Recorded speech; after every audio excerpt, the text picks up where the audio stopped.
लक्ष्मण को तीर लगने से मूर्छा आ गई। अब देखना सारे भेद खुलते चले जाएंगे, सारे के सारे। आज हमारी आंखें खुल जाएंगी कि करने वाला केवल एक ही है, कर्ता एक ही है, दाता एक राम, भिखारी सारी दुनिया। कौन सा राम? आदि राम। फिर क्या हुआ? लक्ष्मण को तीर लगने से मूर्छा आ गई। लक्ष्मण जी कोमा में चले गए। लक्ष्मण को शक्ति लग गई, तीर लग गया, लक्ष्मण जी कोमा में चले गए। मूर्छा यानी कोमा में चले गए। यहां गुरुदेव ने लिखा भी हुआ है, कोमा में चला गया था। तब हनुमान जी लंका से वैद को उठाकर लाए। वैद ने कहा कि द्रोणागिरी पर्वत पर संजीवनी बूटी है। वैद ने क्या कहा? द्रोणागिरी पर्वत पर संजीवनी बूटी है। उसकी पहचान है कि वह रात्रि में जुगनू की तरह जगती है। सूर्योदय से पहले वह जड़ी लाई जाए तो लक्ष्मण जीवित हो सकता है। देर हो गई तो मृत्यु निश्चित है। हनुमान जी को यह कार्य श्री रामचंद्र जी ने सौंपा कि बजरंग बली, तेरे बिना यह कार्य संभव नहीं है। आज्ञा मिलते ही हनुमान जी आकाश मार्ग से उड़ चले। द्रोणागिरी पर्वत पर राक्षसों ने अपनी माया से सब अन्य नकली जड़ी बूटियों में भी चमक भर दी। वैद ने बताया था कि वे बहुत कम संख्या में होती हैं, दिन में उनकी पहचान नहीं हो सकती, क्योंकि उसके आसपास वैसी औषधि के पौधे उगते हैं। हनुमान जी को समझते देर नहीं लगी। उन्होंने द्रोणागिरी पर्वत को ही उठा लिया और आकाश मार्ग से चल पड़े। हनुमान जी ने द्रोणागिरी पर्वत को उठा लिया और आकाश मार्ग से उड़ के चल पड़े। क्या हनुमान जी ऐसा कर सकते थे?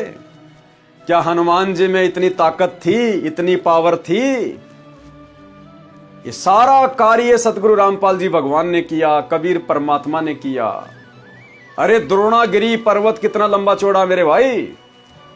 त्रेता युग में हनुमान जी की हाइट कितनी होगी? ज्यादा से ज्यादा 100 फीट मान लो, क्योंकि गुरुदेव ने बताया त्रेता युग में 70 से 80 फीट की हाइट होती थी। तो हनुमान जी भाई थोड़ा पहलवान था, औरों से 10-15 फुट ज्यादा मान लो। जैसे आजकल एक हिमाचल प्रदेश का वो पहलवान, क्या नाम है उसका, जिसको कहते हैं ग्रेट खली, जो बॉक्सिंग करता है, लड़ाई झगड़ा करता है, खुद पिटता है, दूसरों को पीटता है, तब अपना रोजी रोटी का धंधा चलाता है। उसकी हाइट 7 या 7.5 फीट है और हम आम लोगों की 5.5 या 6 फीट है। तो हमारे लिए तो हनुमान जी है। आप और हम आज वर्तमान वालों के लिए तो हनुमान हो गया। तो ऐसे ही हनुमान जी था। राम और लक्ष्मण से थोड़ी सी ऊंची हाइट मान लो उसकी। तो 100 फीट की हाइट हनुमान जी की। और द्रोणागिरी पहाड़ की हाइट कितनी मेरे भाई? हजारों फुट ऊंचा और कई किलोमीटर लंबा। उसको वो 100 फीट का आदमी कैसे उठा लेगा? ये काम भी हमारे गुरुदेव ने किया, कबीर भगवान ने किया। और गुरुदेव भगवान ने जो पाठ प्रकाश की वाणियां आप और हमारे घरों में चल रही हैं, उसमें गुरुदेव ने स्पष्ट कर दिया कि कबीर परमात्मा जी ने, यानी हमारे पूज्य गुरुदेव सतगुरु रामपाल जी भगवान ने, जो कि वर्तमान में स्वयं कबीर परमात्मा धरती पे प्रकट हैं, उस समय इन्होंने अपनी सिद्धि से, अपनी शक्ति से, और भाइयों और बहनों 100 योजन लंबे हाथ किए। 100 योजन लंबे, 100 योजन लंबे हाथ कर दिए कबीर परमेश्वर सतगुरु रामपाल जी ने सूक्ष्म रूप में। उस हनुमान को पता नहीं चल रहा।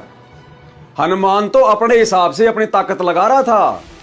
हनुमान को नहीं पता इस बात का कि तेरे पीछे कौन शक्ति है, सूक्ष्म रूप में कौन क्या खेल खेल रहा है। कबीर परमेश्वर सतगुरु रामपाल जी ने उस पहाड़ को उठाने के लिए 100 योजन लंबे हाथ कर दिए। 100 योजन, एक योजन में 4 किलोमीटर होता है, या कितना होता है गुरुदेव ने बताया, 400 किलोमीटर लंबे हाथ कर दिए भगवान ने। उस हनुमान को नहीं पता इस बात का। और ये जो हिसार जेल से ऑडियो आ रही है ना, इसमें परमात्मा ने वो भेद बताया कि वो कैसे किया। गुरुदेव ने बताया कि वो जो पहाड़ था ना, वो पहाड़ वो परमात्मा ने उठाया था, द्रोणागिरी पहाड़ है। हनुमान जी के बस की बात नहीं थी, वो तो बालक था, वो कभी पहाड़ उठा सकता है क्या?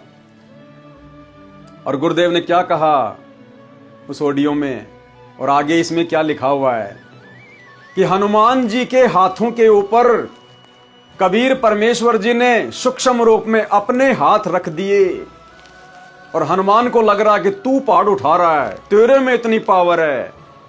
और कबीर परमेश्वर जी ने, हमारे पूज्य गुरुदेव भगवान ने हनुमान जी के हाथों पर सूक्ष्म रूप में अपने हाथ रखकर और फिर उस द्रोणागिरी पहाड़ को उठाया।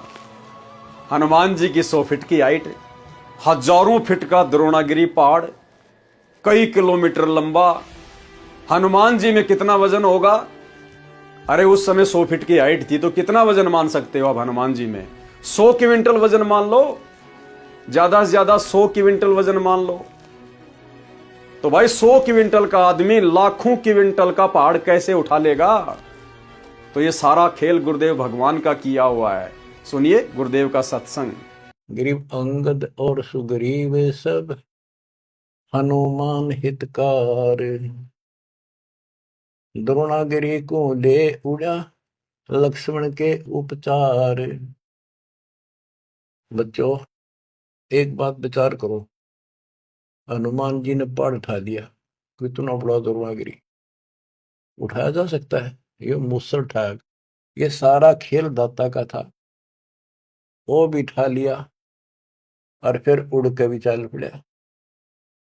हाय हाय, करे करा वैसाइया, मन में लहर उठा, दादू से दरजीव के आप बगल हो जा। तो भाई और बहनों, समझ में आ गया होगा कि सारा काम कौन कर रहा है। इसी प्रकार जैसे हनुमान जी को नहीं पता चला और गुप्त रूप में, साइलेंट रूप में सारा कार्य किसने किया? गुरुदेव भगवान ने। इसी प्रकार भाई और बहनों, वर्तमान में साथ संगति के माध्यम से जो वीडियो बनाए जा रहे हैं, गुरुदेव के कर कमल से लिखित गूढ़ रहस्य युक्त पुस्तकों के ये निष्कर्ष निकलकर सामने आ रहे हैं। ये मुझ 2 कोड़ी के जीव पवन दास की औकात नहीं है, इस मिट्टी के पुतले पवन दास की औकात नहीं है। हनुमान जी की तरह जैसे वो पहाड़ को उठाते हुए दिखाई दे रहे थे, इसी प्रकार ये बोलता हुआ तो पवन दास दिखाई दे रहा है। लेकिन भाई और बहनों, सूक्ष्म रूप में कबीर परमेश्वर सतगुरु रामपाल जी भगवान ही ये शब्द बाहर निकलवाते हैं। अपने द्वारा लिखी गई गूढ़ रहस्य युक्त पुस्तक में छुपे हुए गूढ़ रहस्य, भला मेरे जैसा 2 कोड़ी का मिट्टी का पुतला कैसे आपको समझा देगा और कैसे मैं समझ लूंगा? ये 2012 से लिखी हुई है, अभी 2 महीने से हमारे दिमाग में बातें क्यों आई हैं? आज से पहले क्यों नहीं आई ये बातें? हमारे दिमाग में तो ये भी नहीं आया कि क्या गुरुदेव ने अपनी पुस्तकों में ऐसे ऐसे रहस्य छुपा रखे हैं। तो भला उन रहस्यों को हम क्या जानेंगे? क्या हम उनका निष्कर्ष निकालेंगे? तो करे करावे साइया, मन में लहर उठा, दादू सिर धर जीव के आप बगल हो जा।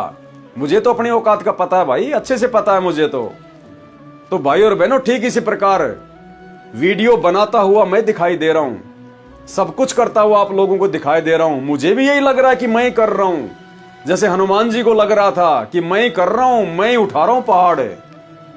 लेकिन भाई और बहनों, आज आप और हमें तो परमात्मा ने इतनी समझ दे दी कि आप और हमारी कोई औकात नहीं है। तो बैकग्राउंड में, सूक्ष्म रूप में सतगुरु रामपाल जी भगवान जब ये दास ये वीडियो बनाता है, उस समय भाई और बहनों परमात्मा दास के साथ में ही रहते हैं। इसी कमरे में, जिस कमरे में भगवान का वेड लगा हुआ है, इसी कमरे में दास वीडियो बनाता है। तो परमेश्वर की उपस्थिति और उनके विशेष आशीर्वाद के बिना एक शब्द के ऊपर भी निष्कर्ष नहीं निकाला जा सकता। एक शब्द के ऊपर भी। एक बात बताइए, ये वेदों का ज्ञान किसने दिया? कबीर परमात्मा ने। अरे वेद काल को परमात्मा ने दिया ना। और गीता का ज्ञान ये भी कबीर परमात्मा ने दिया।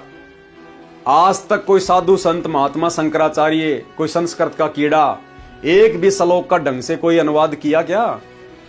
आज वर्तमान में उसी कबीर परमात्मा ने प्रकट होकर और उन गूढ़ रहस्यों का खुलासा किया जो कोड वर्ड में श्लोक हैं गीता, वेद, कुरान, पुराण के।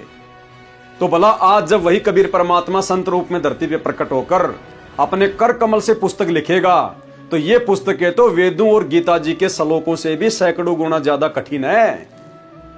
एक भगत भला इनको कैसे समझा देगा? क्या औकात है? तो ये सारा खेल सूक्ष्म रूप में गुरुदेव भगवान का है। आप और हमें तो फोकट की झूठी महिमा मिल रही है, फोकट की झूठी महिमा। लेकिन भाई दास वो नल और नील वाला काम नहीं कर सकता, क्योंकि परमात्मा ने पहले दास को ठोक बजा के तैयार किया है कि बेटा मैं करे तो मारिए, तू करे तो छूट बे, इस मार में होशियार बंदे गधा बने के ऊंट बे। कि अपनी औकात में रह के जैसा मैं कह रहा हूं चुपचाप खड़ा रह, बाकी काम मेरा है। जैसे हनुमान जी के हाथों पे हाथ रख के सूक्ष्म रूप में, और द्रोणागिरी जैसे पहाड़ को उठा दिया, जिस पहाड़ को ये काल नहीं उठा सकता। अगर काल इतना ही महाबली है तो समुद्र पे पुल बना देता, वो भी नहीं कर पाया। और भाई और बहनों, फिर भी अगर किसी को इस बात का अगर ये है कि नहीं हनुमान जी ने ही पहाड़ उठाया था, तो हनुमान जी भाई, जो हनुमान जी द्रोणागिरी पहाड़ को उठाने के लिए 400 किलोमीटर लंबे हाथ कर सकता है, तो जहां से पुल बनाने की शुरुआत हुई थी वहां से लंका 400 किलोमीटर भी नहीं है। हनुमान जी अपने दोनों हाथों को लंबा कर देता और बोल देता, अरे सारी बानर सेना मेरे हाथों के ऊपर जाओ, मैंने ये पुलिया बना दिया, जाओ सारे लंका में चले जाओ। और लंका में जाते अपने हाथों को वापस समेट लेता। अगर हनुमान जी में इतनी अगर पावर थी तो हाथ लंबे करने की, वो लंबा जो रूप बनाया जाता था ना, कुंभकर्ण को मारने के लिए जो लंबा रूप बनाया था, वो भी इसी कबीर परमात्मा सतगुरु रामपाल जी ने बनाया था।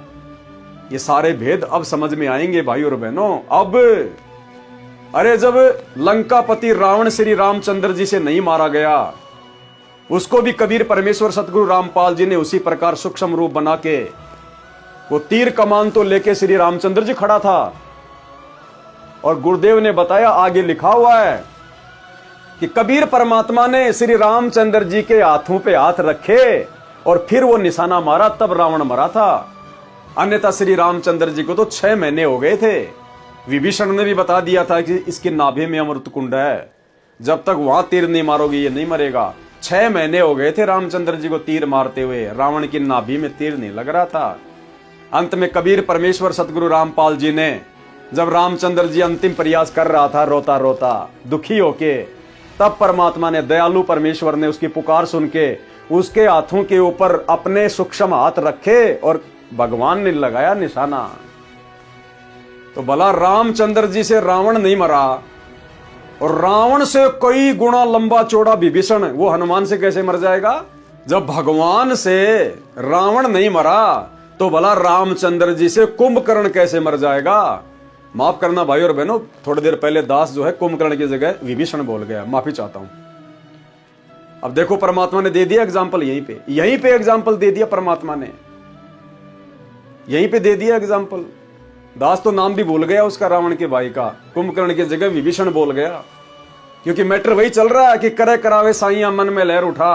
तो गुरुदेव ने तुरंत आपके सामने एग्जाम्पल भी रख दिया कि अगर मैं 1 सेकंड भी अगर जब ये वीडियो बनाता, अगर मैं इससे दूर हो जाऊं, ये तो रावण के खानदान के नंबर भी नहीं बता पाएगा, नाम भी नहीं ढंग से ले पाएगा। इसको तो कुंभकर्ण का नाम भी ध्यान नहीं आ रहा था। तो भाई और बहनों, ये सारा खेल परमात्मा का है, दास की कोई औकात नहीं है।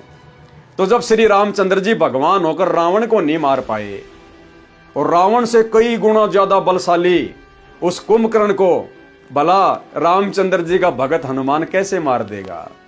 तो भाई और बहनों, सारा खेल कबीर परमात्मा सतगुरु रामपाल जी का। तो क्या कह रहे हैं यहां पर? उन्होंने द्रोणागिरी पर्वत को ही उठा लिया और आकाश मार्ग से चल पड़े।